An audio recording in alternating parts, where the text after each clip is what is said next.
Thank you very much for waiting. We would like to open Japan Symposium, organized and hosted by the World Bank Global Facility for Disaster Reduction and Recovery and the Tokyo Disaster Risk Management Hub. I am going to serve as an MC today. My name is Hiroko Sugiyama. Very nice to meet you all.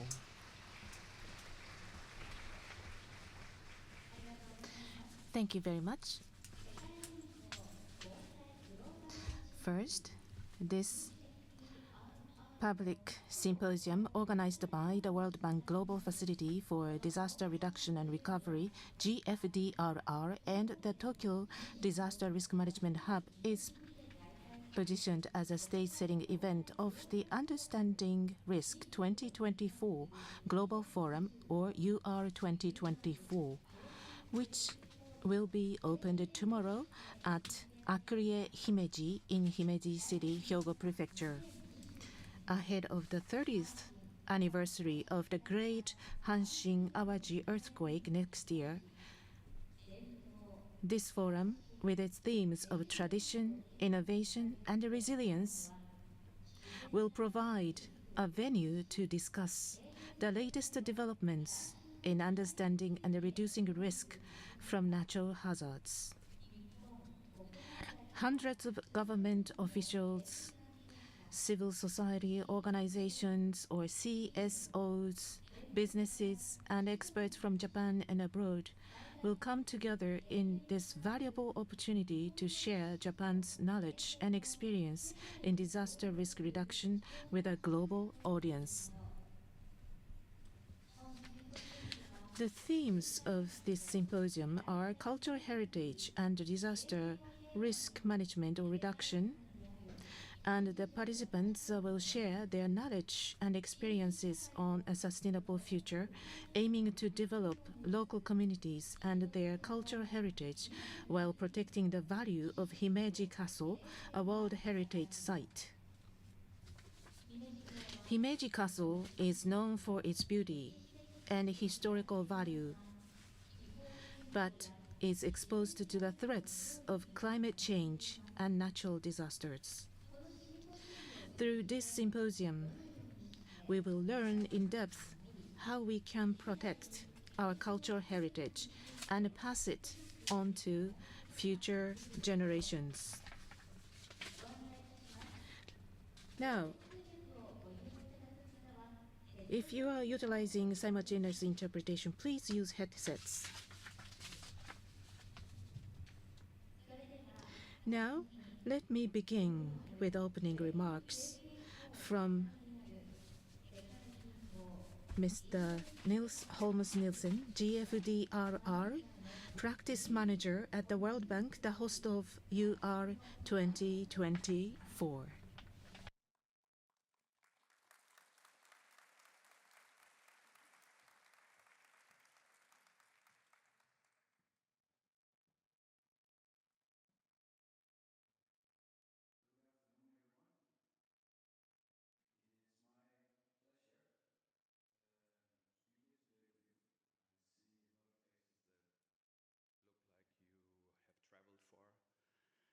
Like I have. I am really pleased that you have made it here, maybe past the jet lag, that's not insignificant. We are super excited to get started on this week. And before the week starts with the Understanding Risk Conference, formally tomorrow, this important symposium on cultural heritage and natural hazards will help us set the stage in this beautiful city of Himeji. I would like to thank Mayor Hideyasu Kiyomoto, who's also with us here, and we'll hear from him shortly. Thank you for hosting us and, of course, for joining us today. Mayor Kiyomoto's participation highlights the strong commitment of local leadership to building resilience. I look forward to the exchange and knowledge and ideas and to learn from the mayor and certainly to learn from all of you during the week. The Disaster Risk Management Unit at the World Bank, which I manages, we house something called the Global Facility for Disaster Reduction and Recovery, also known as the GFDRR. And And we dedicate it to assisting low and middle income countries building resilience to disaster shocks from natural hazards and climate change. And of course, disaster risk management is about avoiding losses and damages and building resilience of your economies and your communities. And a very important piece of that is the cultural heritage and the cultural resilience, because it's the culture that, of course, influences who we are as people. This symposium today is important to help us understand and learn practices from Japan, from Himeji, of how to do exactly that, how to preserve our past that defines our people in an environment that is influenced by natural hazards. The Himeji Castle stands as a symbol of this resilience and resourcefulness, of course, of the Japanese people. This event, this symposium this afternoon underscores the important and maybe can help all of us learn something about how to preserve our past. We're privileged to have distinguished experts, including Professor Yoshihiro Senda of the Nagoya City University, who will share insights on the significance of disaster risk management for cultural heritage and some of the lessons learned from restoration efforts of the Kumamoto Castle and the Maruoka Castle. Today's symposium sets the stage for the Understanding Risk 2024 conference, organized by the GFDRR, its Tokyo Disaster Risk Management Hub, and of course the World Bank, under the theme of tradition, innovation, and resilience. And this forum will bring together, as you just heard, hundreds of government officials, many of you are in the room already, civil society organizations, businesses, and experts from Japan and from around the world.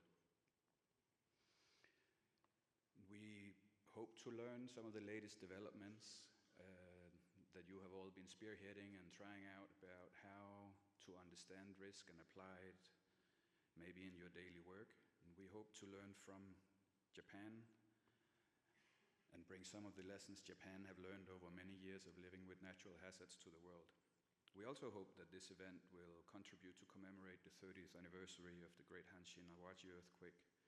The 30th anniversary will be next year, providing a unique opportunity to share some of the experience from this particular region of Japan. There is a global growing focus on disaster risk, certainly in development finance, in most of your countries. I imagine that's why you have traveled this far to come here to discuss these topics with us. It highlights the urgency of our work. People like me working for a multilateral development bank, we certainly are seeing and hearing a growing interest and a growing need for support. We are increasingly called upon to address global challenges related to climate change and disaster resilience. And I'm hoping that an event like this, Understanding Risk, and this session today contributes in some way for all of us to be better able to live with the disaster risks in our societies. So thank you once again for this opportunity to speak briefly this afternoon. Together, let's continue to build a resilient future that honors and protects our cultural heritage while ensuring the safety and the well-being of our communities. Thank you very much.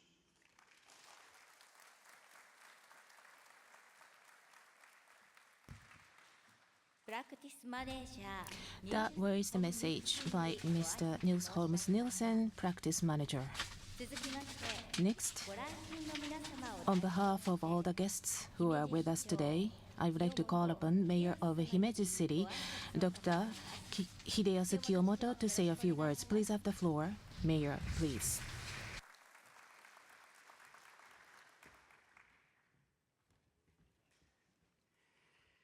Good afternoon, everybody. Welcome to Himeji. I really appreciate and I'm very honored to share this kind of a big meeting congress here, Himeji. Thank you so much. Many participants, maybe the Japanese people is much larger amount, so that my speaking language changed to the Japanese, sorry. 皆さんこんにちは。どうも姫路市長の清本です。 This is Kiyomoto, Mayor of Himeji City. Now, so could you please switch the channel so that you can listen to the better English than mine? First of all, the city of Himeji, which hosts the World Heritage Site. Thank you very much for visiting us here in this town. This UR 2024, hosted by the World Bank, has been decided to be held here. And since then, we are wondering how we can show our hospitality to you, including the Hyogo Prefecture, as well as all the people in Japan. Japan is prone to natural disasters. And this Himeji is also working very hard on the measures to be taken for preparedness against natural disasters. And I thought that this would be a great opportunity at this UR 2024 to share those with you. And I was looking forward to this. And to protect, while protecting the tradition of the cultural properties, at this city, we are trying to find out ways to pass on the historical culture, as well as while we are protecting the cultural properties. That means that we are making a lot of efforts behind the scenes. That what I want to share with you. 78 or 79 years ago from today, when immediately after the end of the World War II, here at the venue, the site where there is the Kriye Himeji, and also around the Himeji Castle, all the land were burnt to the ground. For citizens of the Himeji, Himeji Castle was the only symbol of the town at the time. Miraculously, bombs were dots. Therefore, Himeji Castle could survive. Therefore, it is still providing us how it looked like 400 years ago. So this is called the miraculous castle and registered as a World Heritage Site. Today, such a pride of citizens of Himeji City who have protected Himeji Castle, and as the world's treasure, how we are able to transfer and pass on this treasure to the future generations. I would like to ask all of you from all over the world to learn what is needed to be done to do so. Japan and Taiwan and East Asia, this edge of the continent is also the edge of the plates. And because of the climate change, there are a lot of risks of the flooding and the tsunami, and as well as the earthquake. And the house where my father was born was damaged because of the Kobe earthquake in 1995. And at the time of the Great East Japan earthquake in 2011, as one of the members of the emergency team of the Tohoku University Hospital, I was engaged in the rescue work after the aftermath of the earthquake. And UR 2024, as a leader of this city of so many people as citizens, I hope that this will become the first step, as well as the innovative efforts that will be learned among ourselves who are participating in this UR 2024. And today, the fact that I have here with you, and thank you very much, and I would like to extend my heartfelt welcome to all of you. After this symposium, I hope that you'll be able to visit Himeji Castle. Seeing is believing. Please have a first-hand look at the treasure of this town. And I hope that you also have a time to enjoy the town of Himeji as well after visiting Himeji Castle. With this, I would like to conclude. Thank you very much.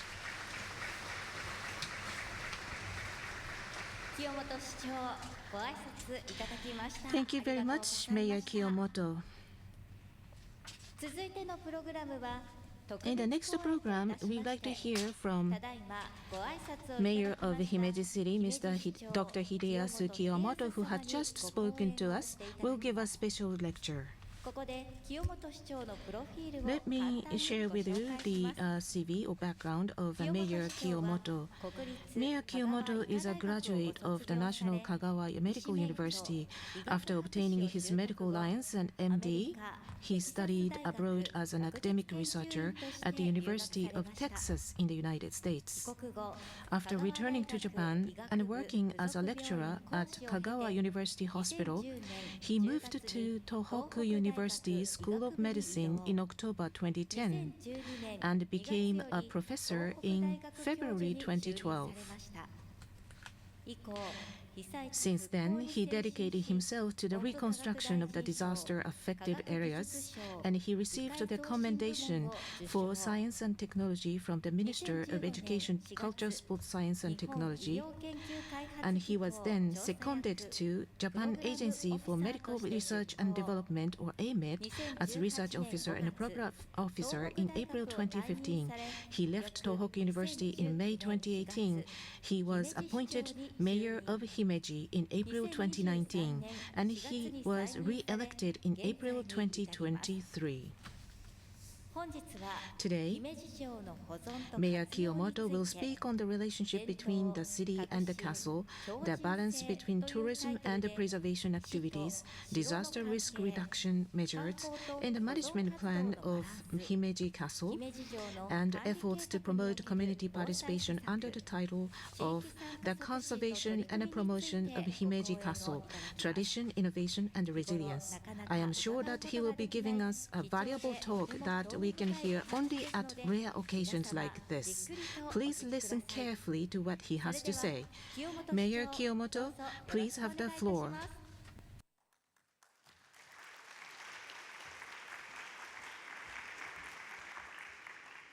Good afternoon, ladies and gentlemen. Welcome to Himeji. I am the mayor of Himeji, and it's been only 6 years since I became the mayor. But when I was a little, until the age of 18, I lived near Himeji, so I went to school, which was very close to Himeji Castle, north of Himeji Castle. I loved this castle. I became the mayor, and this is a treasure of the world.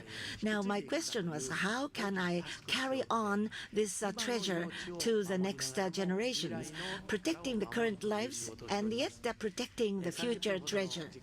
So I'm given 30 minutes, so I hope that you will listen to what I have to say. Today, I would like to tell you that we, the citizens of Himeji, have the tradition of carrying on the value of Himeji Castle, which is the identity of the citizens. And we have used disaster reduction technology. We have resilience, innovative technology. We have to enhance the value of the treasure. So we have to carry on the attractiveness and the value of Himeji Castle to the future posterities. Let me introduce myself. As the moderator introduced, when I was a student of Kagawa University, internal medicine, I wanted to become an expert of burn victims. So skin transplant was something that I did do, and I was working in ICU to protect their lives. Kagawa Prefecture had a lot of remote islands.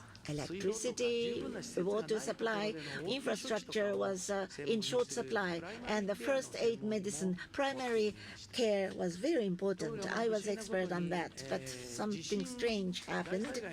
And before the major disaster, earthquake, all of a sudden from Shikoku Island, I was transferred to Tohoku University in northern part of Japan. And I was asked to educate young people in Tohoku region about medical science. So in October the 1st, 2010, I went to Sendai. Sendai is a pretty city, easy to live, which was happy for me. I was glad that I went to Sendai. And then in 6 months, magnitude 9.1 huge earthquake hit Sendai area, Tohoku area. And then very tragic tsunami hit this area, which took away the lives of more than 20,000 people in an instance. My university, my medical office was damaged to a certain extent, but fortunately, Tohoku University doctors I led, and then I was the captain of the first rescue corps to go to Kesennuma, Minami Sanriku, and Ishinomaki. I searched for the survivors. I tried to rescue survivors. On the third day after the earthquake, the Red Cross hospital became the key hospital. From across the country, Red Cross related people came to this place as DMAT members, assisting the victims. And in this context, today I would like to talk about this is the gathering of DRR experts. So I will not only talk about the medical science. For example, the infectious disease and broken bones can be explained, but more than that, as the head of the administration, local municipalities, there are things that you have to do. Speaking from my own experience, staging care unit, SCU, has to be upgraded or improved in order to discharge the responsibility of the head of the cities. Kesennuma was sunk in mud. And then 3 days a week, blood had to be dialyzed. Otherwise, life could not be sustained. Renal malfunctioning people, we had to rescue these people. I went to Kesennuma, and 80-some dialysis patients were there, and they were suffering from short supply of electricity and water, and then they are doing the blood dialysis. So hemodialysis was the system for these patients. And in disaster-stricken areas, to care for such patients would be very difficult with the poor availability of medical resources. Overall, resilience was non-existent at that time. So I was instructed by the government, and I went to see 130 transport aircraft was landing at the Matsushima Air Base, and logistics transport aircraft was used, and 80 patients were carried to Hokkaido utilizing this transport aircraft. So, do you think that story is over once patients go to Hokkaido? No, in a very difficult place, 2 weeks, there was not enough food, and dialysis was not done in a full extent. So, when you treat these people, then there is a high risk of those people dying. Because of this situation, the Tohoku University Hospital with 1,300 beds, the 100 beds were secured to accommodate the dialysis patients so that they can have a full food and full medicine, and self-medical check can be conducted so that these people can be healthy, so that they are okay to be transported by aircraft. So after 5 days, these people would be aboard the aircraft. So staging care unit is very important. The pregnant people, elderly people, the disabled people, for a short period of time, they are evacuated to SCU, and then they go through the medical check, and then they will become safer in terms of the situation. This is the secondary base, SCU. This is indispensable for the large-scale disaster. And at Tohoku University Hospital was really the hospital with SCU. That's why this operation became successful. Now, Hanshin-Awaji earthquake happened in only 50 kilometers away from Himeji City, and my father's house was gone because of the earthquake, and Himeji City, 3,160 civil servants were dispatched to the disaster areas. They accepted patients, victims, and as the neighboring city 30 years ago, Himeji City walked along with the victims of this disaster. So 6 years ago, there was an election, and somehow I was able to enjoy the support of the citizens. I was given the mandate of becoming the next mayor. At that time, what I committed to the citizens was that human life is by far the most important, and then the pain must be felt. In other words, sincerity, compassion, and empathy, very important. Fortunately, Himeji did not suffer from any major damages, but in Ishikawa Prefecture, in Noto Peninsula earthquake, in that earthquake, many members, more than 200 people, were dispatched from Himeji. Now, today I'm going to talk about the traditional technique and skills to preserve Himeji Castle, to protect the Himeji Castle. What is your mindset? I would like you to turn into why the property has to be protected. Above Himeji Castle, 5 years ago, sister city arrangement was made with the city of Wales of the United Kingdom. Conwy Castle, that's the picture you see. Conwy Castle, this is older than Himeji Castle, but it is made of stone. Therefore, in front of Conwy Castle, streetcars, trains can pass through, and no damage to the castle. But on stone walls, Himeji Castle is created by wood and soil. So protecting Himeji Castle is the history of restoration and repair.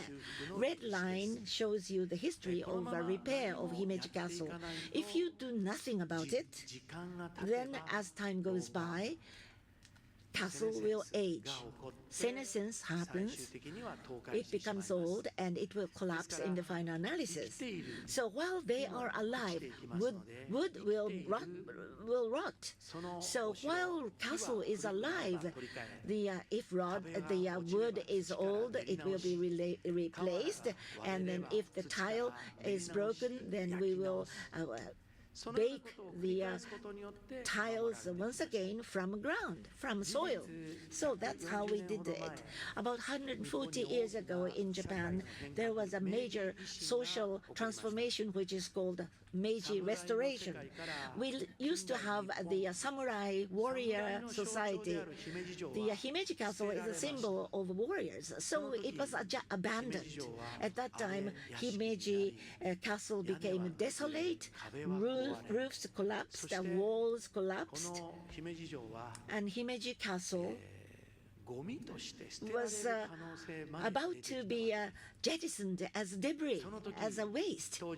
At that time, the army had Colonel Nakamura, and also the business leaders of Himeji joined their efforts, and they put in money, and then with the private sector force, they began the repair work. Currently, it is under the cultural agency. Every 50 years, there is a radical repair. Well, maintenance as repair is done, and once every several hundreds of years, the radical repair is done. The major pillar of the castle is replaced once every several hundreds of years. Somewhere, roof is collapsing, somewhere the wall is crumbling, and then the deterioration is happening, so we have to have the craftsmanship to prevent that, and we have to procure materials. But here, what is important is that some people argue that we can have reinforced concrete bars, or resin film can cover the old structure. Some people argue for that, but that is not really the authenticity of the cultural property. The authenticity, the 400 years ago when castle was built by Lord Ikeda Terumasa, when castle was made, the technology, that has to be carried on until today, and then it has to be carried on to the future years. That is what is meant by the heritage transfer. For example, white wall became black because of the black mold. When rain falls, mold mold happens. It is made of soil, so calcium. The plaster contains calcium. So with calcium, plaster is white. So you have to have a plaster. Now, what about the tiles? Tiles like the porcelain, ceramics.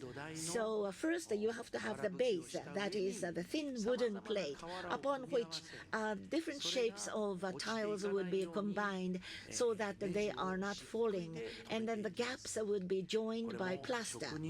This is again the craftsmanship. Otherwise, Japanese style construction cannot be preserved. About 8 years ago, in the case of a castle tower of this castle, the roof and the tiles had to be repaired. So there was a huge building constructed to cover the castle. And within that building, the old things were disassembled, and then it was replaced with something new. And still, we live in the era of SDG. So what is usable must be used. It should be retained. So as you can see, the gaps were filled with the white plaster.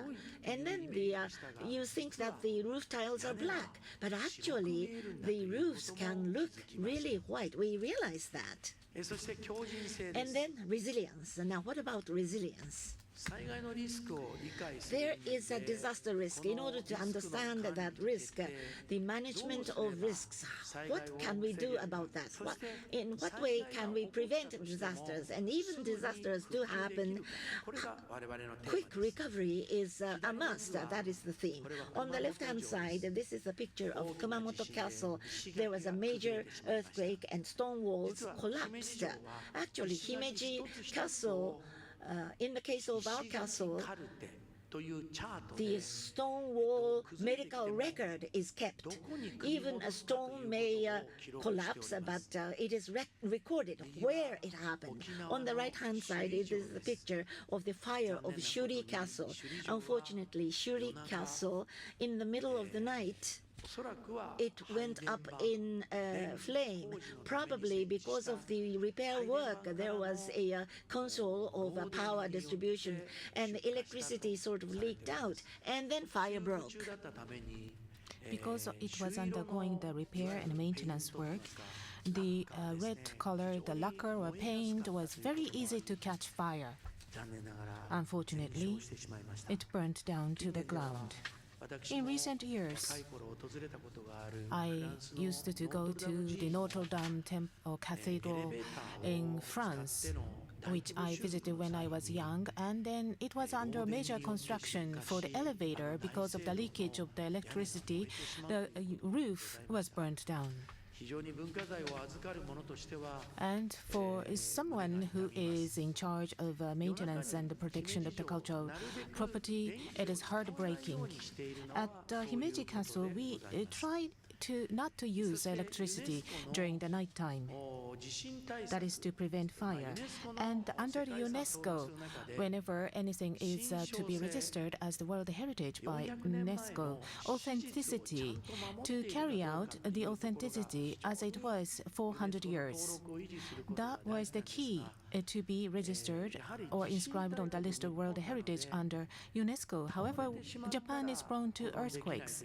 If the total building collapses, we are not able to preserve it anymore. So about 60 years ago, in the scaffolding inside the stone wall, the concrete base or foundation was installed in order to stabilize the foundation of the tower.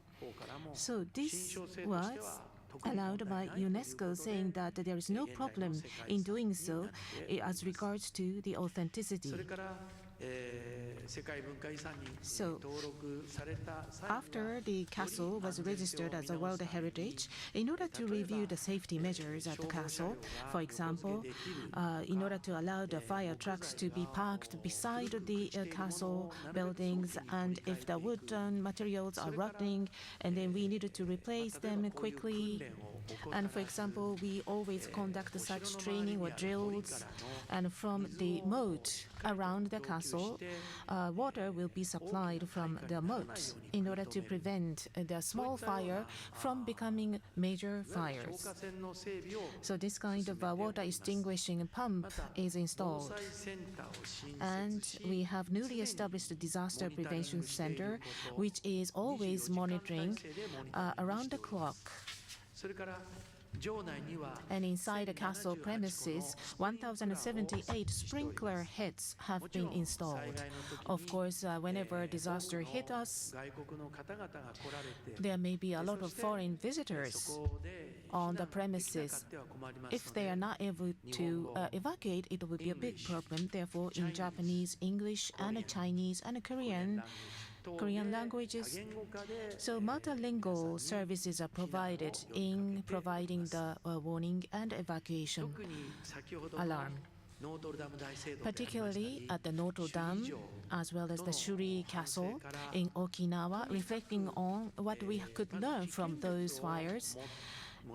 First of all, we should not allow people to bring in any dangerous items during the night. Although from externally, outside, we may be able to light up the castle.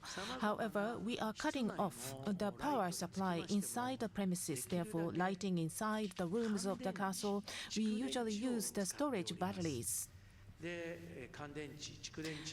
And dry batteries and the storages are charged by chargers which are installed. Therefore, the old electricity facilities, for example, if dusts are accumulated on the sockets, then you may have fire. There is a risk of fire occurring from that. Therefore, we should not believe in the safety of the power or electricity. We are using the dry battery cells and the fire brigade, which we are proud of. They are conducting the fire drills 4 times a month. And also Himeji's ranger and the fire department people are also jointly conducting the fire extinguishing drills and also fire alarm drills, as well as the training are conducting every day. In order to pass on this world heritage to the future generations, we are also conducting such structural, non-structural measures as well. At the time of a Kumamoto major earthquake, people struggled in repairing the Kumamoto Castle. In 1990, there was a gate called Uzumi-mon Gate on the campus of the Himeji Castle. That gate collapsed. As you see here, the stone walls of this gate collapsed. Therefore, there was a small stone wall which collapsed, from which we learned. Therefore, we put marks on all individual stones comprising the stone wall and made a record of those recordings into the chart.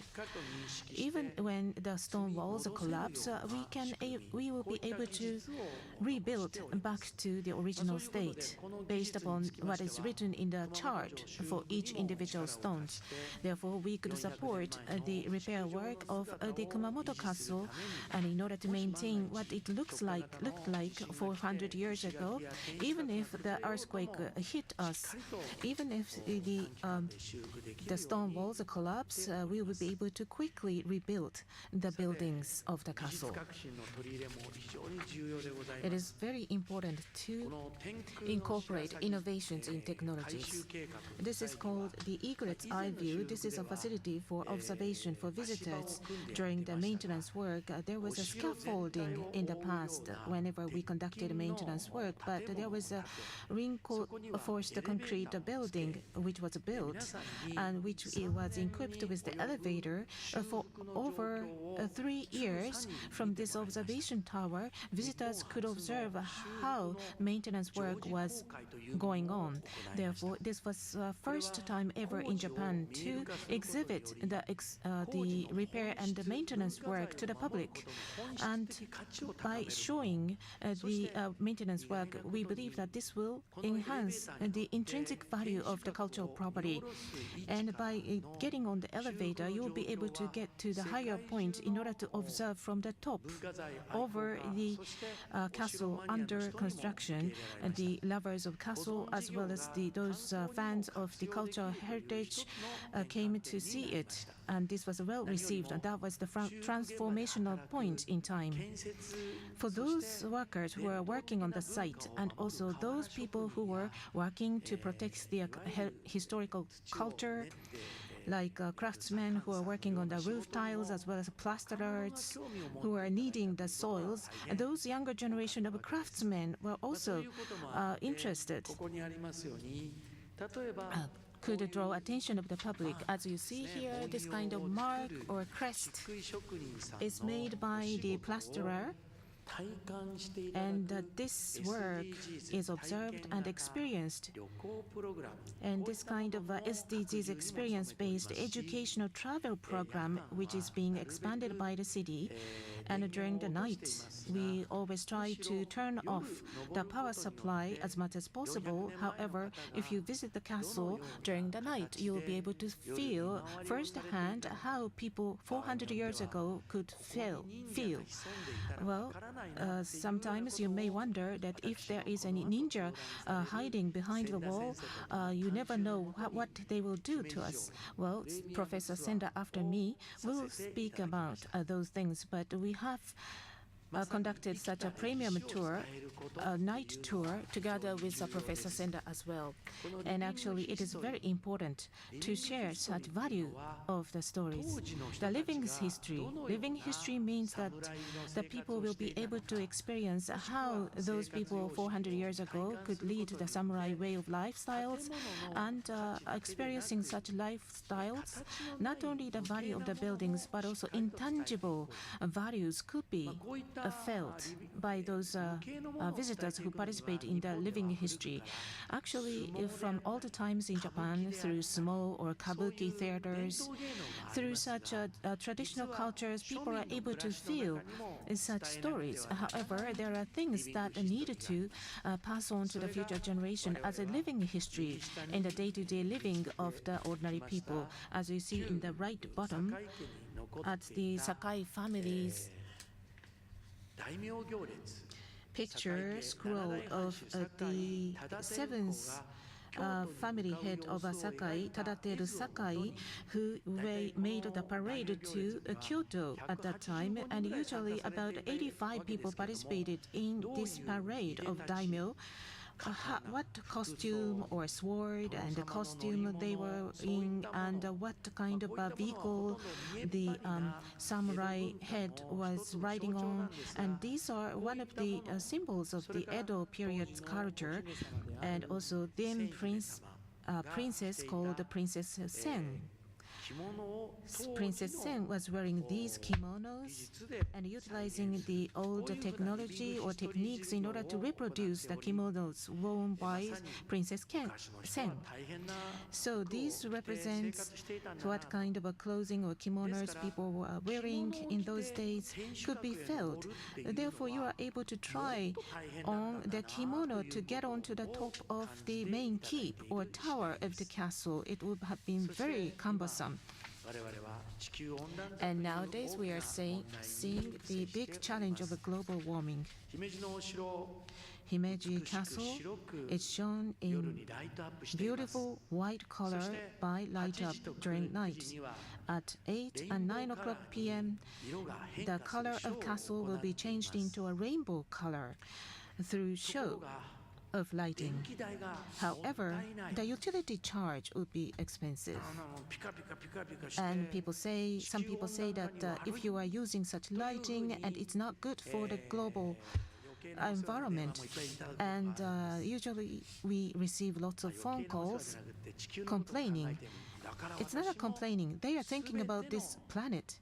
Therefore, I am saying that we have to change all the electricity used here should be changed to renewable energy, using renewable energy. Therefore, we are not putting any further burden on the planet.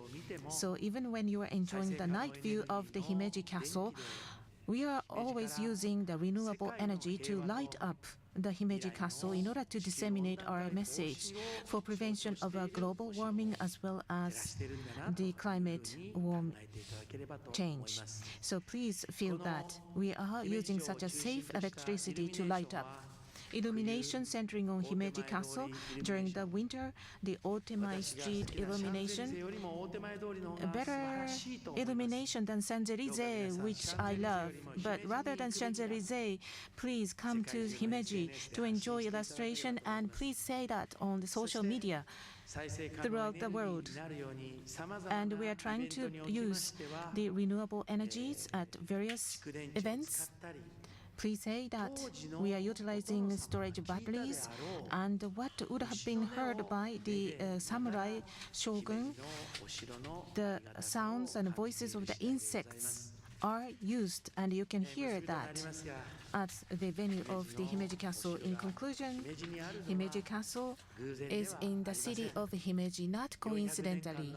Over the 400 years, we have held our passion and enthusiasm of the people and the town itself, overcoming the threat of the disasters, because this town has continued to be a resilient town. From the top of the main keep or tower, which is overlooking over this town, there is no higher building than that. We are keeping such a beautiful landscape centering on the castle. Seeing is believing. Please, by all means, visit this beautiful Himeji Castle after this symposium, and also during the period of UR 2024. Please have the opportunity to visit the castle.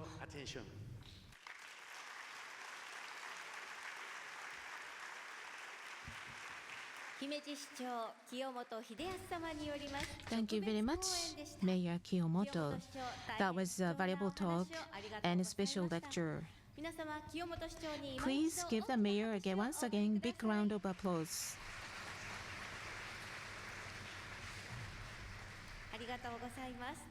Thank you very much. In the next program, I would like to ask Professor Yoshihiro Senda of Nagoya City University to speak. Professor Senda was born in Aichi Prefecture. He graduated from Nara University and obtained a doctorate in literature at Osaka University. He has served as associate professor at the National Museum of Japanese History and Folklore and president of Nara University. His specialty is castle archaeology. Currently, he is a professor at the Nagoya City University Institute for Advanced Education and Research and a distinguished professor at Nara University.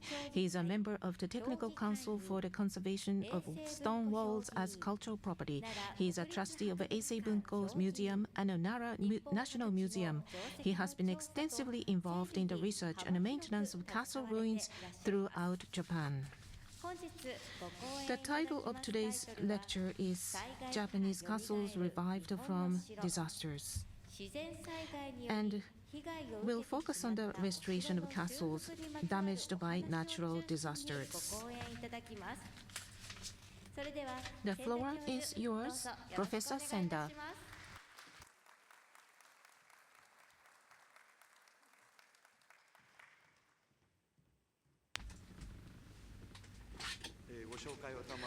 Thank you very much for your kind introduction. I am Senda.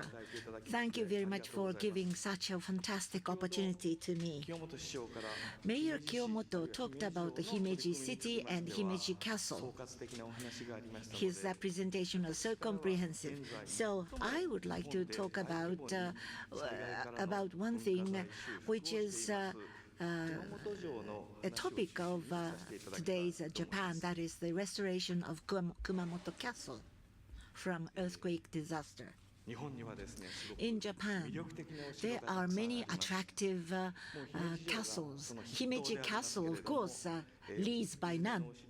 But all castles were built about 400 years ago. It is the castle of samurais, warriors. In Japan, there are so many castle fans. Japanese castles are also the center of attention by a lot of inbound tourists.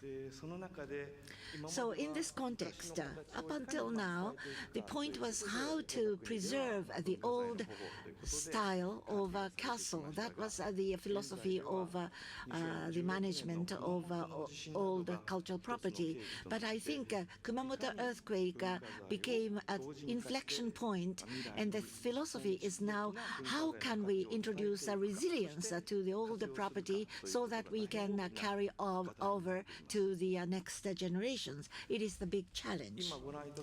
What you see is the picture taken from Nihon Keizai Shimbun, Japan Economic Journal, in the last 100 years. So magnitude 5 and above major earthquakes in the last 100 years. 13,000 cases of earthquakes of that magnitude happened in the last 100 years. Regarding cultural properties, of course, torrential rain is another challenge. But when it comes to Japanese cultural properties, castle, earthquake is a very serious event. How can we prepare for the onset of earthquake regarding castles? In this context, as I said earlier on, Kumamoto Castle is something that I would like to talk about. Kumamoto is right here on the map, Kyushu Island. In 2016, in Kumamoto, very big earthquake happened. So this is the picture taken in 2016. The castle tower looks like this. The building, it looks okay. It didn't collapse. But surrounding the buildings, stone walls were crumbling like this, collapsed like this. This is the central part of the castle. Major buildings remained. They remained intact. But surrounding stone walls collapsed in a substantial way.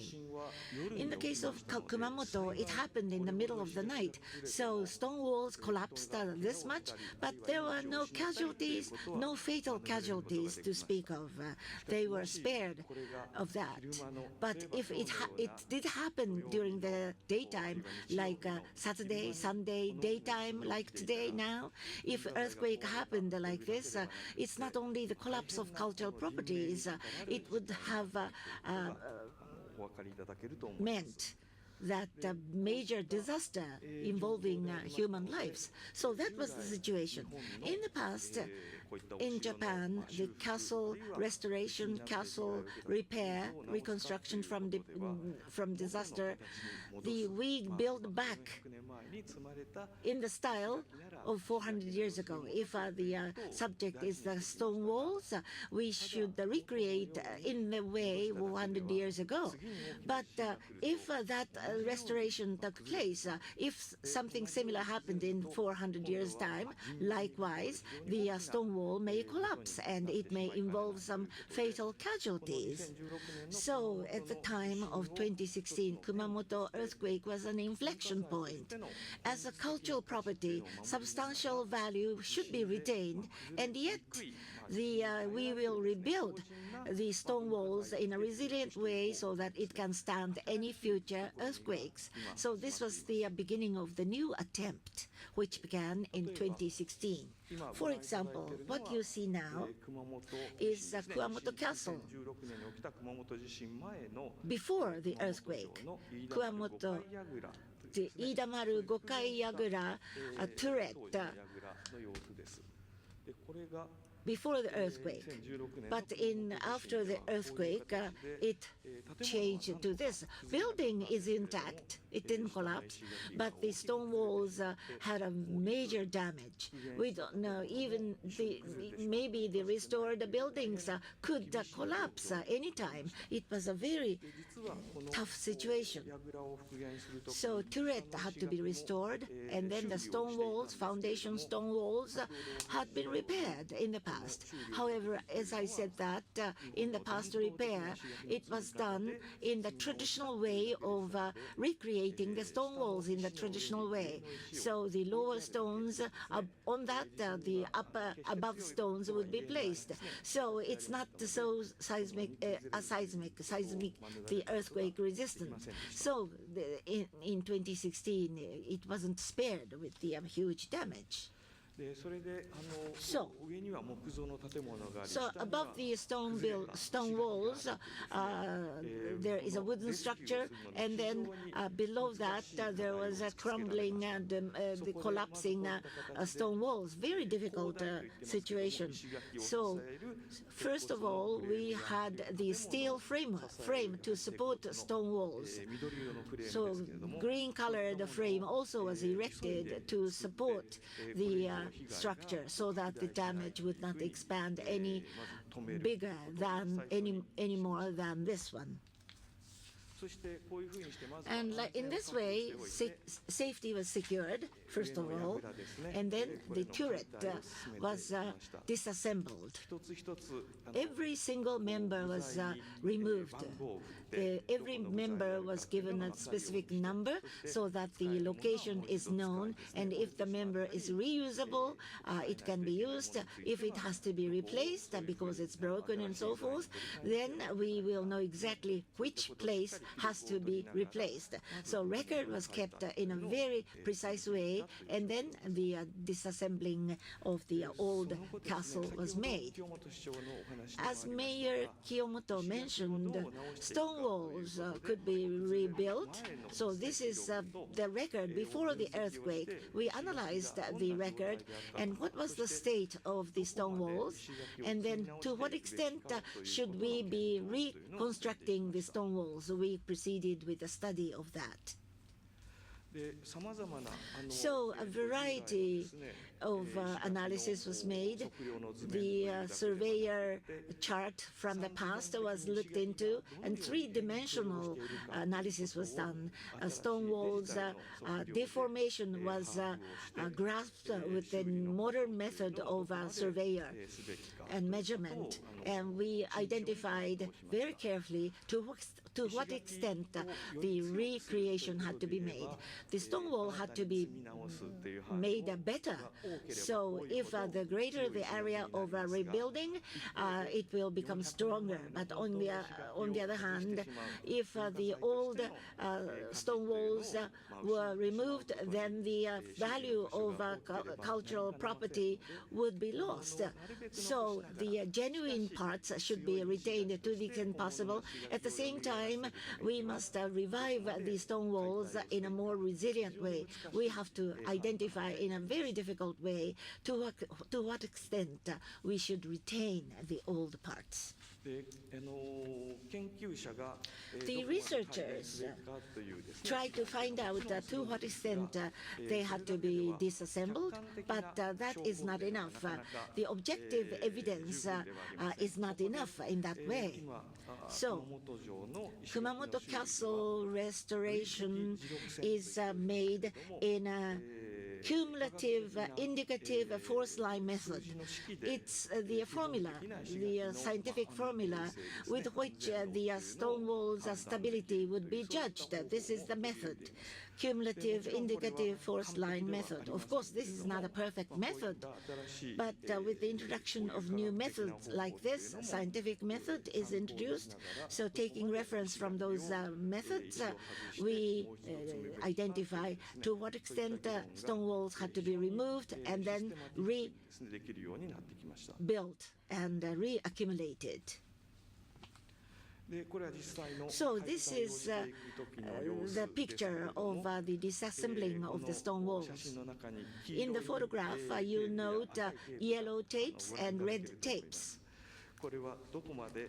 This shows to what extent the stone walls had to be removed. So at the local site, having done the examination, observing the actual stone walls, experts discuss, and to this limit, the stones would be removed. And yet, if it had to be removed, it will be done, and it will also have to be rebuilt, reaccumulated. Of course, disassembling stone walls, and then once again it has to be built back. The castle stone's cultural property value has to be retained intact. And yet,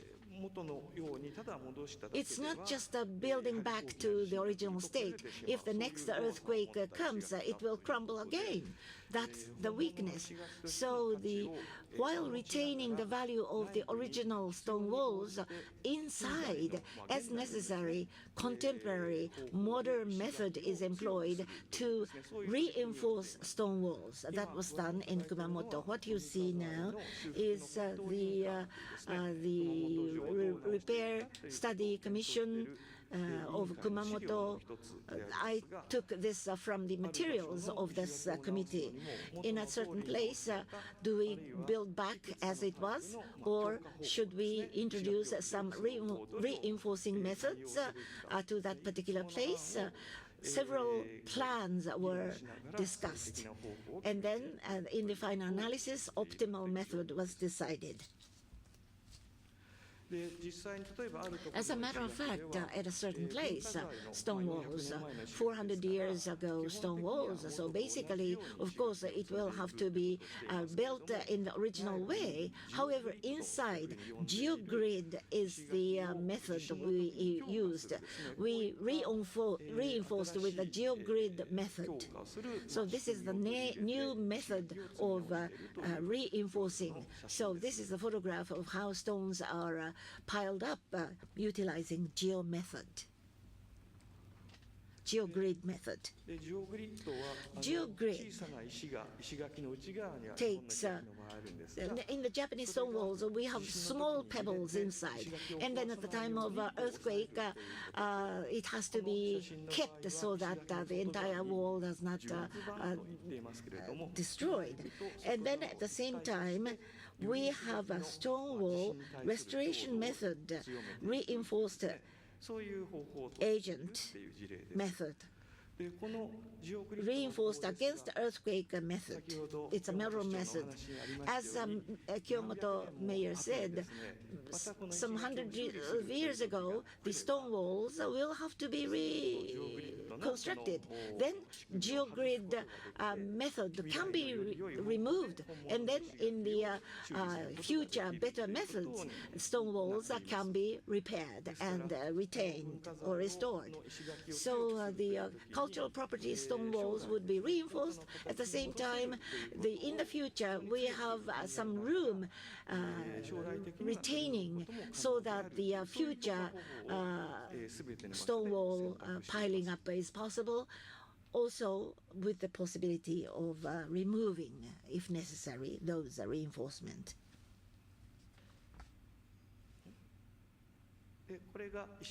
Now, this is the outer exterior portion. So this looks like it. The geogrid inside, and then it is connected to the outside with the metal bar. So outside, so this is the pressure plane. Pressure beam. So this didn't exist in the original stone walls. So in the close-up, you will find that this is different from the old stone walls. But from certain distance, this is Idamaru Gokai-Yagura turret, completed version. Now, there are many, on the surface of stone walls, there are many pressure receptacles, but you don't feel any disharmony, and this looks like the original state of stone walls before the earthquake. So this was the picture that was taken this spring, this year. So I said repairing stone walls are the general overall comprehensive flow of events. But in the case of Kumamoto Castle, the height is very high, 20 meters. So as you saw in the picture, because of the earthquake, the stones came off.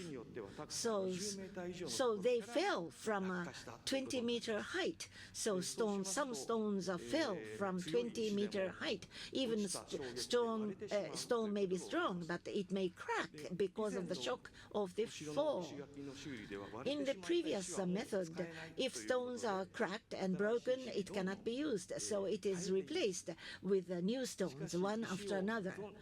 However, if you replace everything, then it looks like the shape of the old stone walls, but every single stone is a 21st century stones, not the Edo period stones. So in the case of Kumamoto Castle, the broken stones, to the extent possible, would be reused with the repair of the crack, and that is how it was done. As you can see in the picture, if you look into very closely in the middle part, you see the crack line. You understand that this stone was cracked, but with the resin it is connected and glued, and it is returned back to the original shape, and then it is returned back to the place where the stone was positioned in the stone wall. This again is how the stone is repaired. On the stone, stainless steel metal object is placed. You can see. Depending upon the stones, there is a great pressure exerted, applied. So just gluing with the resin, it will again break the stone. That is the possibility. So in the stone, the hole is drilled and then the stainless steel rod is inserted, and with this is reinforced, and then it is again placed back to the original place in a reinforced way. This is again the picture, work in progress. On the blue box, there is a thin slices of stones you can see. There was once a big fire, and then the surface of the stone came off at the time of the fire many years back. So these were the fragments. Even those small fragments, at the time of reconstruction, we gathered them, we collect them all, and then in what way can we return back to the original place? The fragments may have come off, but again, with the use of resin, the fragments may be restored back to the original place. So as an overall, repaired stone walls would come closer to the original state, and every single stone would come closer to the shape of stone which had originally processed and manufactured and made 400 years ago. So it took a lot of time in repairing stones. Which stones cracked and which stones had to have the re-gluing of the small fragments. Once you have to disassemble the stone walls, otherwise you wouldn't understand. So it took longer time than anticipated. So restoring stone walls usually require longer time. By doing these procedures in 2021, once the main keep of Kumamoto Castle was restored to how it looked like before the earthquake. So after restoration, this is how the main keep looked like. I talked about the stone wall earlier, but building itself had to be resistant to the earthquake. We needed to reinforce the building. So the base isolation system or dampers or the vibration control systems were installed. Various measures against earthquake were installed. By doing these, with sense of security, visitors are able to have a tour of the castle. Furthermore, at the main keep, or just beside the stone wall, you have to cross walk along the stone wall. In such pathway to access the main keep, if there is any major earthquake and when the stone wall collapses, it will be dangerous. So as I said earlier, inside the stone wall, utilizing the new technique, we are reinforcing the stone wall itself. But also, we prevent those stones in the stone wall never coming off onto the pathways. We use the bars as well as the steel mesh to cover the stone walls in order to protect the lives and the bodies of those people who are visiting the castle. At Kumamoto Castle, we are restoring the castle back to the original state as the cultural property, but also we are trying to protect everybody who are visiting castle with sense of security and assurance so that they can enjoy the castle. So that's the intention we have in our work. Furthermore, in the past or before the earthquake, there were many things that were not done before the earthquake, but have been implemented. For example, in the past, people had to use the staircase in order to look inside the main keep. But for everyone to enjoy this restored Kumamoto Castle, to experience it and feel the history, at the entrance to the main keep, there is a slope for easier accessibility. So given these backdrop, now the biggest challenge for us is a so-called Utoyagura turret, which was built 400 years ago. This is like the Himeji Castle's main keep, 5-story building. How are we going to maintain and keep it? That is the biggest challenge we face now. This is what it looks like nowadays. We are starting to demolish or dismantle the building. This is the very top of the 5-story building, the rooftop. Since March this year, we started dismantling the 5-story building or tower. And this is the picture was taken in June. This year, quite recently, now the roof is gone, and this is the traditional building in Japan. Therefore, there are only pillars.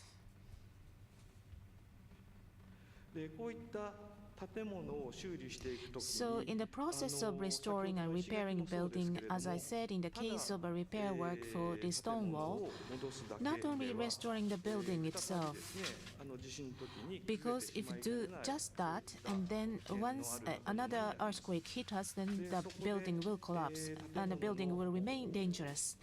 Therefore, in order to place the metal frame attached to the appropriate positions of the building, and then it can be prepared for potential another big earthquake, and the building will never collapse.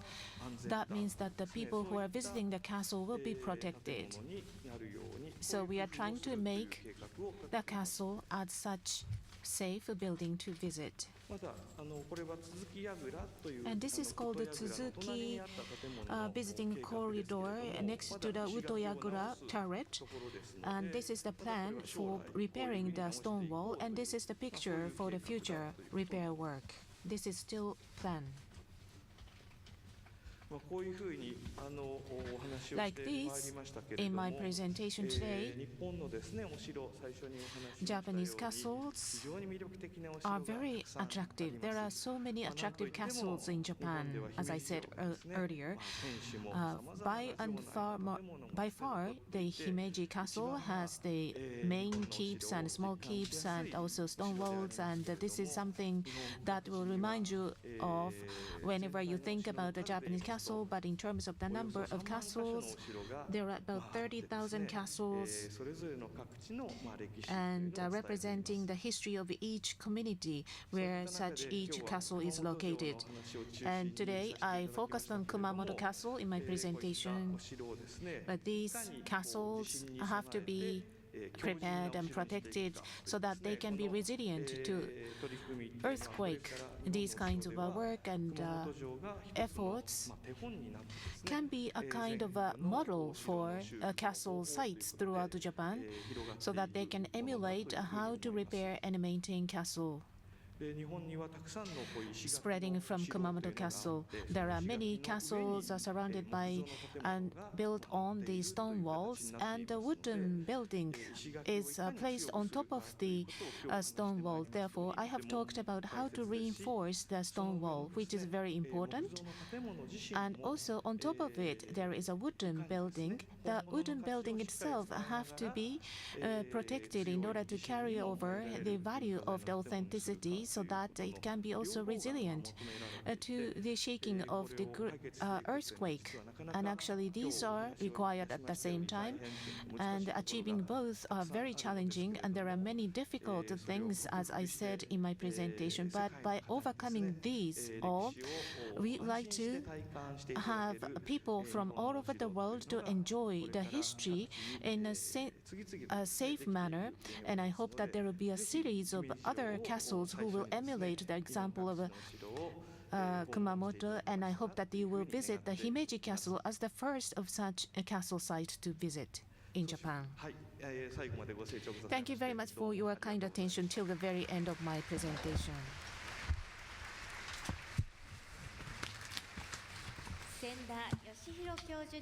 So that was the presentation by Professor Yoshihiro Senda. Thank you very much for very interesting presentation. Please give Professor once again big round of applause.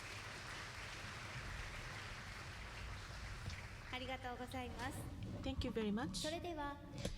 Now, I would like to change gears a little bit to have fireside chat, a casual talk session in a way as if we were talking by a fireplace. So this is going to a casual talk session. The special lecture was done by Mayor Kiyomoto and also Professor Senda, who have just spoken to us. We are going to add Ahmed Aweda, Chief Urban Development Specialist and the Global Coordinator of Cultural Heritage and Sustainable Tourism at the World Bank, to the earlier two speakers, and we would like to have a roundtable discussion in which the three of them will engage in a lively exchange of opinions under the theme of cultural heritage, disaster risk reduction, and sustainable development. Ahmed Aweda is the global coordinator for cultural heritage and sustainable tourism and Vietnam sector lead for sustainable development at the World Bank, with over 25 years of experience. His areas of expertise are cultural heritage, sustainable tourism, urban policy, municipal finance and infrastructure, local economic development, urban upgrading, and urban regeneration. Now, again, let me introduce to you Mayor of Himeji, Kiyomoto, and Professor Senda, and Ahmed of the World Bank. The floor is yours.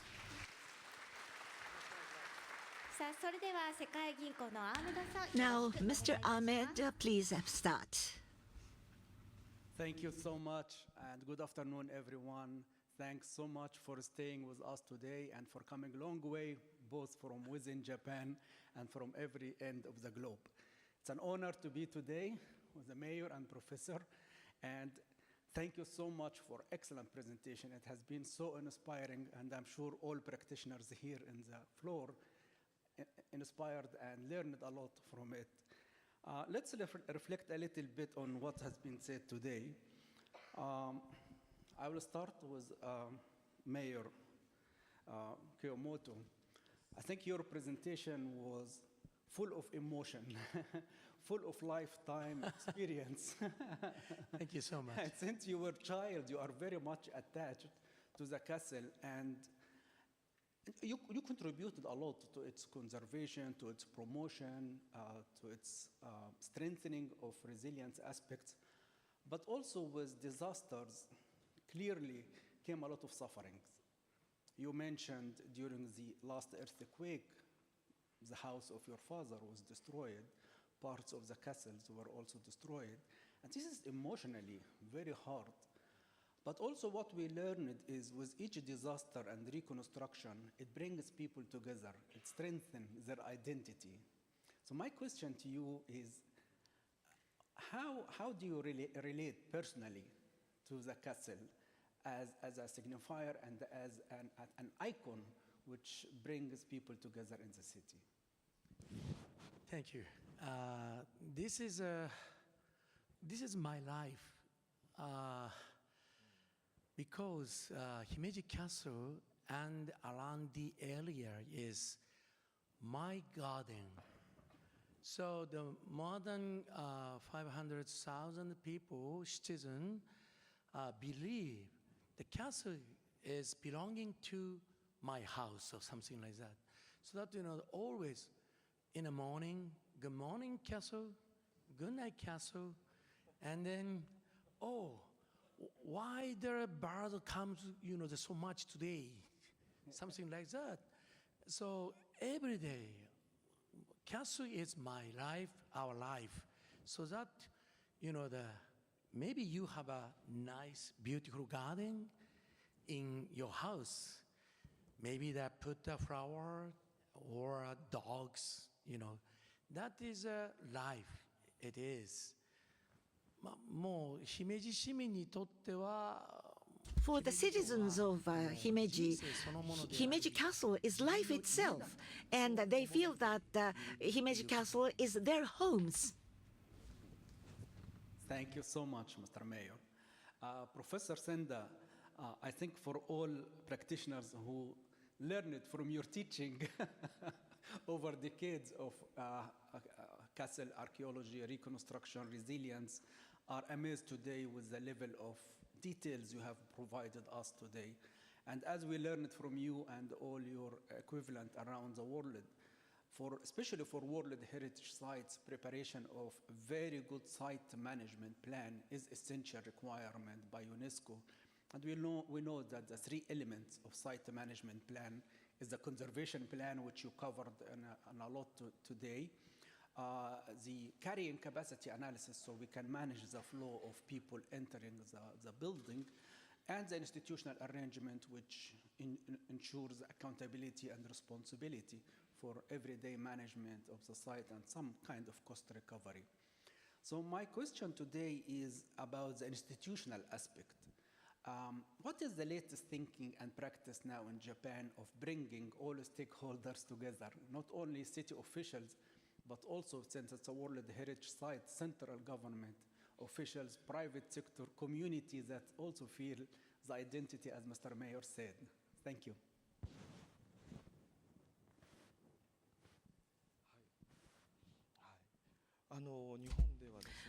Well, in Japan, earthquakes and disasters may be the trigger point in starting the repair of the cultural properties, and that is what has continued until now. Unfortunately, the Japanese government and the cultural agency has the jurisdiction over the preservation of cultural properties. They move very functionally. They provide support. They form a team to support the local people. Local municipalities, township, and so forth, cultural agency help them. As I said, in the case of Kumamoto Castle, regarding the repair work, as a matter of fact, what should be the method of reconstruction? It's a very large-scale experiment conducted. For example, there is a place, artificial earthquake-causing machine above which the actual stone wall is created. And then by shaking that actual stone walls, what is the mechanism of collapsing of the stone walls? Scientifically, analysis is conducted in this way. This is the method employed. Local municipalities alone will not be able to have such a large-scale experiment, so central government provides money to host such experiments. Based upon the result of such experiments, this is the repair method, this is the reinforcement method they decide. So that is the process we take. Furthermore, local municipalities, local communities, in the case of Kumamoto Castle, in repairing the castle, there is a research center of Kumamoto Castle. This is a group of experts. It's a unique organization. And these experts actually look into the repair and the construction. And then I join. I am a researcher. I am added. We form a committee. All of them form a committee. And then we consider what should be the optimal way of repairing the property. So central government, local municipalities, and furthermore, research academy, 3 parties participate in collaboration in proceeding with the repair work. That is what goes on in Japan. Thank you so much, Professor Senda. Excellent. I'll turn back to Mayor Kiyomoto. As we approach 30-year celebration of inscription of Himeji Castle as a UNESCO World Heritage Site, I think we are all, as global citizens, are very proud of such a castle and all you did here in Himeji and in Japan generally. So I would like to ask you about 2 things here. What are your plans as a mayor to sustain this pride, both within your own citizens to continue to be proud of their own heritage and endowment, and technically what are plans to sustain the resilience of the castle? You mentioned today a lot of elements, but perhaps you can expand this a little bit more. Thank you, sir. Well, it is a difficult question, therefore let me speak in Japanese. Yes, 30 years after inscription on the list of World Heritage under UNESCO, we have been protecting our heritage. The biggest challenge we are facing is the successors. As I said in my presentation, the wooden building made of wood, usually 50 or 6 years, is the time cycle for replacing or rebuilding the wooden building. That is based on the traditional culture in Japan, not only applicable to castle, but also to temples and shrines as well. So, large-sized shrine, for example, Shinto shrine, and next to the shrine there is a vacant land lot. So every 60 years, the god deity is supposed to relocate himself or herself to a new shrine next to it. So that is the system in place. So this is the pluralism or in Japan. So every 60 years cycle, the deity will relocate. So, for example, on the riverbed and the carpenters and also heads of carpenters or directors in the site. So their techniques are passed on from parent to child to, in some cases, to grandchildren. Therefore, over 400 years, the same wooden buildings could be maintained. The biggest challenge here is that how we are able to develop talents in terms of the academic programs. Archaeologists who are teaching archaeology in the school, the stone walls and the roof strength and the historical significance as well. Well, the significance is understood. However, when it comes to making individual roof pieces and shavings the wood, those techniques and skills are disappearing because we are now entering the phase of a declining population. Therefore, even further, we are seeing the decline in the people who are able to work on the site. So development of talents, we need to have people feeling that it is fun to do the work for protecting the cultural property. Younger people will understand through the SDGs tour the significance of the maintenance of the castle. That the significance should be passed on to younger generations through SDGs tour and so forth. Another challenge is it's going to be costly. The World Heritage Sites you are able to enter with admission fee of $7. It's only Himeji Castle. So we're wondering whether we should raise the fee. But citizens will be upset. For foreign visitors, they have to pay $30, and maybe we can offer $5 ticket to citizens. That's what we're thinking. Please, please. Well, Mayor Kiyomoto talked about the importance of transferring the skill and the technology of building and repairing cultural properties. But in fact, in the city of Himeji, castles, shrines and temples, stone wall repairers, craftsmen, they are gathered,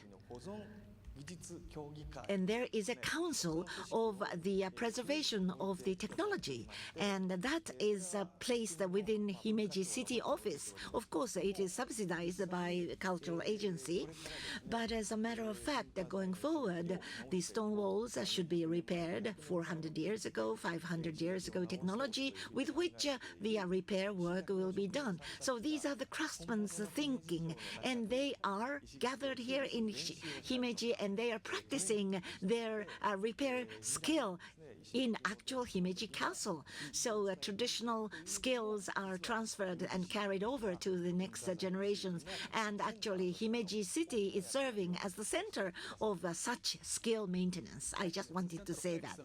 In fact, I went yesterday. I spent all day yesterday at the castle learning myself, and I'm so impressed with everything from the castle design and construction for 500 years ago to every single element of conservation now done, from changing the whole water system, building on the moat and constructing a water reservoir of 140 cubic meter for immediate fire extinguishing, but also the sprinkles, the CTVs, every single details, and the officers inside watching everything. It's really a lot of learning from there. And we are now talking about responsible tourism. So we all, as tourists also, not only practitioners, we have a shared responsibility of conserving and restoring these World Heritage Sites. So if you would allow me, Mr. Mayor, let's make a quick vote. Who would agree, if you agree, put your hand up, to pay $5 or $7 more to conservation of castles around the world? Overwhelming majority. Thank you very much. Very good. Professor Senda, I think in your presentation you gave first-class civil engineering techniques in castle conservation and reconstruction. And I think we all now talking about disruptive technology. So how can you make the link between castles conservation and reconstruction and making them more resilient and the use of technology? If you can give us examples both in the conservation but also in the managing of visitors flow and managing the carrying capacity of visitors. Thank you.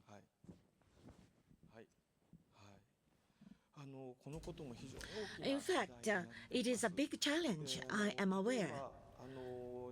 For example, in Japan, representative castles, in castles, there are too many tourists coming in, and they go to Castle Tower, they wait for an hour and 2 hours before entering into it. It's a wooden structure.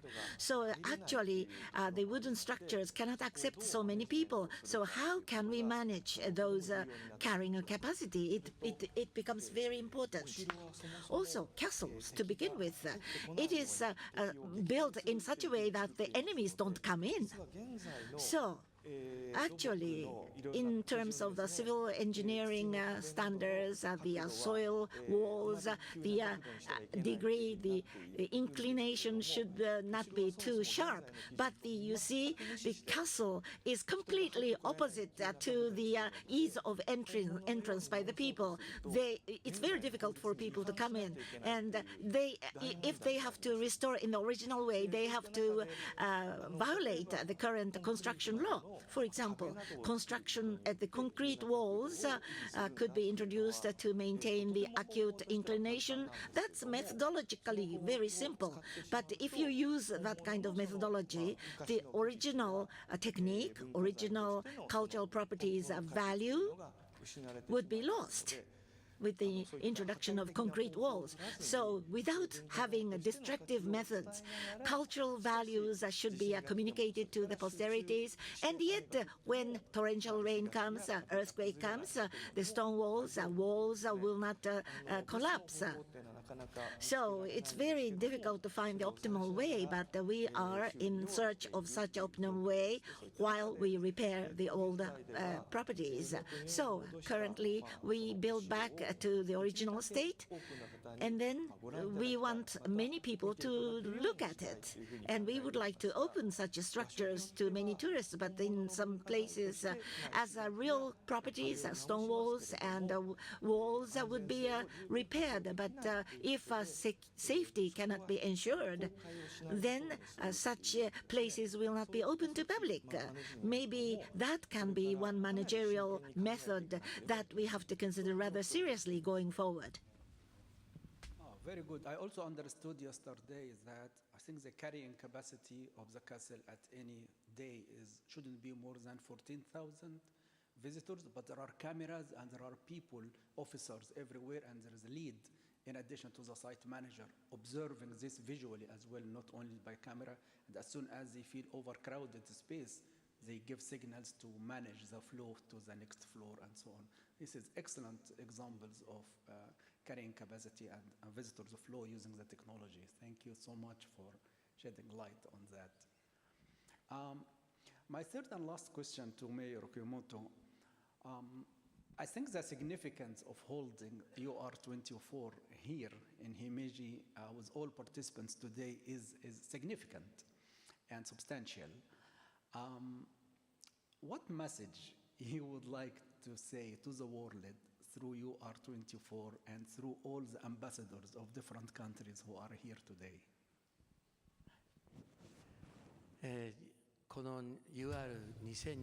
This UR 2024 is being held here in Himeji City, which makes me very happy and pleased. 30 years ago, what happened in Kobe, a great Hanshin Awaji earthquake. Since then, Kobe recovered, and nearby next door city, Himeji City, and people volunteered to help their recovery. And the significance of the intercity collaboration or network. And in Sendai or other areas hit by the Great East Japan earthquake, in those areas facing the Pacific coast was damaged severely.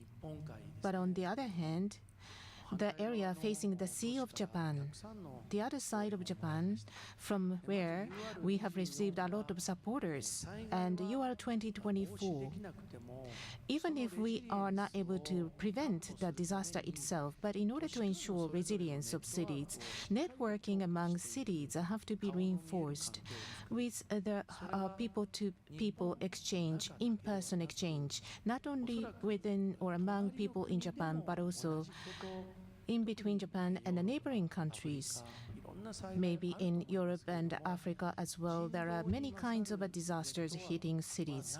But I don't think that there is any better or stronger network than those among people.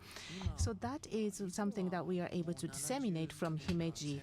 Over more than 70 years in the past, we haven't been engaged in any war, but still we are seeing various disputes and wars who are disregarding lives of people all over the world, and many World Heritage sites are damaged by war and conflicts.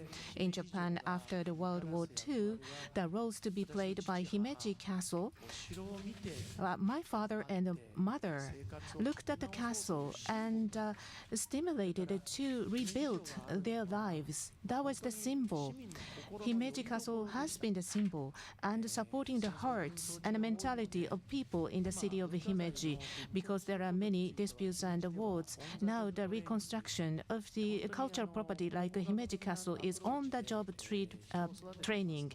So based upon the archaeological approach, we are developing talents. Therefore, we would like to develop such people who will be able to protect the world heritage all over the world. We would like to deliver our innovation and passion to all over the world. I hope that there will be a forum for exchange of opinions in that manner. Idea. Thank you so much, Mr. Mayor. And I invite all participants today who will learn from Himeji or know it already to share your ideas with the organizers. If you have also an example that you think it's good practice, please share also so that we can fulfill the vision of the Mr. Mayor of people-to-people knowledge exchange and global knowledge sharing. My third and last question to Professor Senda. I think you presented today a lot of knowledge and a lot of innovation and latest technology and methods in reconstruction. But I'm sure there are still gaps in global knowledge. Perhaps to a lesser extent in other countries than in Japan, but gaps still exist in knowledge. What is your message also to the world? Learning from Japan and transferring Japan's knowledge globally, but how can we fulfill such a knowledge gap globally? It's again a very difficult challenge that you ask. Today I talked about Kumamoto Castle. There was a big subsidy by the central government, which was received by Kumamoto City government. And going forward, the stone walls and buildings of Japanese castles, how it should be repaired, it's going to be a model case.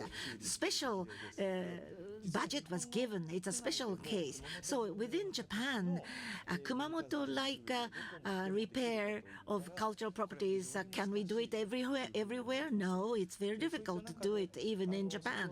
So in this context, Himeji Castle, the carrying capacity, the entrance fee should be higher a little. Otherwise, there will be rather difficult to garner for the repair budget. In the case of Kumamoto Castle, although it received a lot of subsidy from the central government, but Kumamoto City has a lot of money to be spent on for the sake of Kumamoto Castle. They are in red figure. So how cultural property should be repaired in a sustainable way looking into the future, there still remains a big challenge. For example, the Kumamoto method could be disseminated to the global cultural properties. Of course, it would be ideal, but there a lot of money, a lot of technology would be involved, and then cultural properties are unique in itself. So simply, you cannot transplant one technology to somewhere else. But in the context of Kumamoto Castle or Himeji Castle repair, the most important thing is the value, the intrinsic value of cultural property. How can it be transferred to the next properties? Bearing that in mind, the repair is done. When you repair something, I want to change this. Maybe this should be employed in this way so that it looks better. Sometimes you are tempted to go into different methods to look more glamorous. But we should not succumb to such temptation, so that we should protect cultural properties from disasters, and we must revive such properties from disasters. Very important. Absolutely. And in fact, in the World Bank, together with UNESCO, in the past few years, we published 2 global position papers, one on what we called people in city culture and community in city culture and reconstruction, talking exactly about what you mentioned, and then later city culture and climate change, looking also at climate change aspects and how to strengthen cultural heritage assets. So I think all your ideas shared today are excellent, and this can be an agenda for us all moving forward. But in addition to all ideas will be shared by participants this week. So we do encourage dialogue and people-to-people generation of ideas. Please approach the organizers and share your ideas, all your questions. This will all shape our agenda moving forward. Concluding remarks, last word, Mr. Mayor. And I would like to take the subject a little bit away into the living heritage, the uniqueness of Himeji. All participants today will learn during the day, but in the evening, they will be free. What tips you give them to share, to enjoy the city? I went myself last night based on some recommendations, and I tried the delicacies of Himeji. They are so delicious. So perhaps you can share more tips with us. What can we do to enjoy the city, culture, and living culture. そうですね。 Well, let me see. In the city of Himeji, when you stay here, one symbol is, of course, Himeji Castle. 400 years ago, this was built. But the history of people extends over 1600 years. There is a record of people living here. So, according to the archaeological document, for the first time in Japan, Japanese sake originated here. So this is the hometown of Japanese sake. So sake, if you can enjoy sake, please try traditional Japanese sake. Very tasty. And 1600 years ago, since then, it has continued to be cultural city. About 1000 years ago, together with the Enryakuji temple of Hieizan mountain, monks, Shosajan Engyoji, for training monks. There is such a temple for training of the monks, which is away by about 20 minutes by bus. I believe that everyone knows this because Tom Cruise featured in Last Samurai. That was shot at that temple. Ken Watanabe, together with Tom Cruise, meditated and asking each other, "What do you want? Something like that. What kind of do you want?" That kind of Japanese, very much symbolic temple is here in this prefecture, about 800 meters above the sea level by ropeway, and you will find a temple. Before the castle was built, that used to be the symbol of Himeji's culture. So please go to the Engyoji temple so that you can also feel like, and you can get the autograph by the Buddhist priest who has met Tom Cruise. I would add another one, that when you visit the Himeji Castle, if you identify the gate and the corridor where Sean Connery walked through. Sean Connery ね。Right, Sean Connery, when shooting the 007, well, I'm not allowed to mention that as mayor because he broke the wall and he left. For a while, it was prohibited for Hollywood to shoot any movies after that. That was ordered by the Agency for Cultural Affairs. Sean Connery for Himeji Castle is a evil guy. Not now anymore. But at that time, in 1960s, when Sean Connery team came to shoot it, but after they left, it was a nightmare. They were scolded by the government. The mayor was about to be sacked. And now, well, sometimes shooting corps from Hollywood come to shoot. Please do that occasion with Last Samurai. You can live only twice. そうですね、死にました。Yes, he died. Well, thank you so much. This has been very rich session. Thanks so much, Mayor Kimamoto. Thanks so much, Professor Senda. And thanks so much all participants today for listening carefully. And we hope this session has been very useful for you. It has been very useful for me personally. I learned a lot from our two distinguished panelists today. And thanks so much to GFDR and all organizers for arranging this. Enjoy your afternoon. 皆さんどうもありがとうございました。 Thank you very much, everybody. Thank you so much. ありがとうございました。清本市長、千田教授、 Thank you very アフメド much, さん、本当に Mayor ありがとうござい Kiyomoto, ました。 Professor Sender, and Ahmedo-san. 改めまして Once あり again, がとうございます。 thank you very much. はい。改めまして、お城 Once again, 文化遺産と I 観 would like to 光 ask 持 you 続 to 可能 approach な開 Mayor 発、島 Kiyomoto, のコミュ Professor ニテ Sender, ィ and との Mr. 連 Ahmed 携な for どを their テーマ dynamic として discussion ダ on イ the ナミック themes な議論 of をしていただ castles, きました。 cultural heritage and tourism, sustainable development, cooperation with local communities. ありがとうございました。 Thank you very お気を much. つけてご覧ください。Please take care and watch your steps. ありがとうございました。 Thank you. さあ皆さんいかがでしたでしょうか。 How did you 議 feel? 論いただきましたことが I hope that what we have discussed today will be a good opportunity for us to think about how we can protect our cultural heritage from disasters and how we can maintain and manage it and how we can develop it as a tourism resource in harmony with the town. I hope this will provide us a good opportunity for thinking about all of these. With this, I would now like to close the meeting, Japan Symposium. Once again, please give a round of applause to our speakers, Mayor Kiyomoto, Professor Senda, and Mr. Amedo. ありがとうございました。 Thank you very much. さあそれではここで皆様方に Now, お願いでございます。 Here are some housekeeping announcements. Receivers for simultaneous interpretation, please make sure that you will return it to the registration desk. ご返却ください。 Please return your receiver. また皆様お忘れ物のないよう And お気を please つけ make て sure お帰 that り you く will ださいませ。 take all your belongings ま with た you.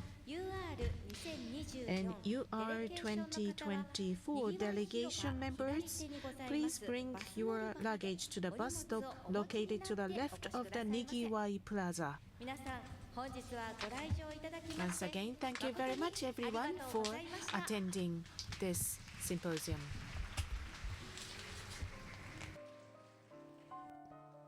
Ladies and gentlemen, thank you for attending today's symposium.